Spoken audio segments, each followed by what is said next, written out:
ये क्या जगन्नाथ जी और बलभद्र जी ने सुभद्रा बहन की साड़ी क्यों छुपाई जानने के लिए देखिए यह अद्भुत कथा। बहुत समय पहले की बात है, जब पुरी का जगन्नाथ मंदिर अभी भी उतना विशाल नहीं था जितना आज है। उस समय भगवान जगन्नाथ, बलभद्र जी और बहन सुभद्रा जी तीनों भाई बहन एक साथ रहते थे। जगन्नाथ जी तो हमेशा से शरारती स्वभाव के थे और बलभद्र जी उनका पूरा साथ देते थे। सुभद्रा जी थोड़ी सीरियस थीं, इसलिए दोनों भाई अक्सर मिलकर उनसे या मंदिर के पुजारियों से मजाक करते रहते थे। एक बार गर्मियों का मौसम था। मंदिर में रथ यात्रा की तैयारियां चल रही थीं। बलभद्र जी ने जगन्नाथ जी से कहा, कृष्ण, इस बार कुछ नया करते हैं।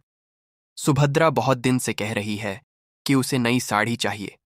चलो उसकी पुरानी साड़ी छिपा देते हैं, फिर देखते हैं वो कैसे रोती है।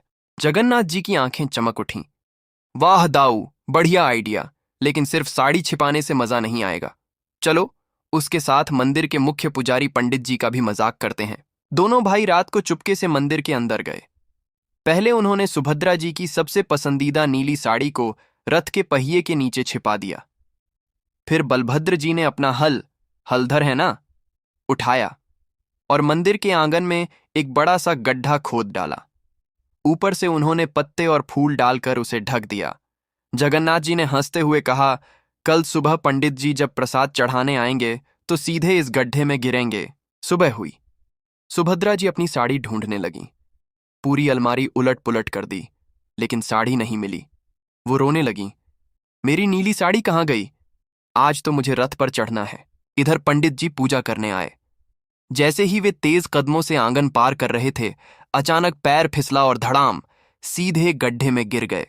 ऊपर से पत्ते पत्ते उड़ गए। पंडित जी चिल्लाए, अरे बाप रे, ये क्या हो गया? मंदिर के सारे सेवक दौड़े आए। किसी तरह पंडित जी को बाहर निकाला गया। उनके कपड़े कीचड़ से भर गए थे।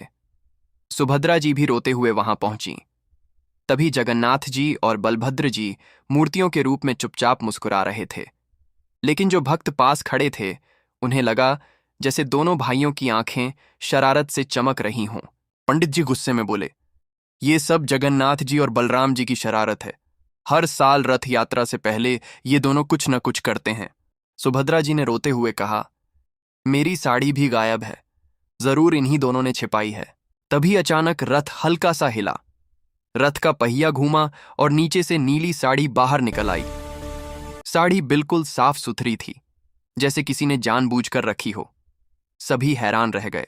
जगन्नाथ जी और बलभद्र जी की मूर्तियों से ऐसा लगा जैसे दोनों हंस रहे हों। पंडित जी ने हाथ जोड़कर कहा, हे प्रभु, आपकी लीला अपरंपार है। हमसे शरारत करो, लेकिन हमें दर्शन देना मत छोड़ना। उस दिन से रथ यात्रा में एक नई परंपरा शुरू हुई।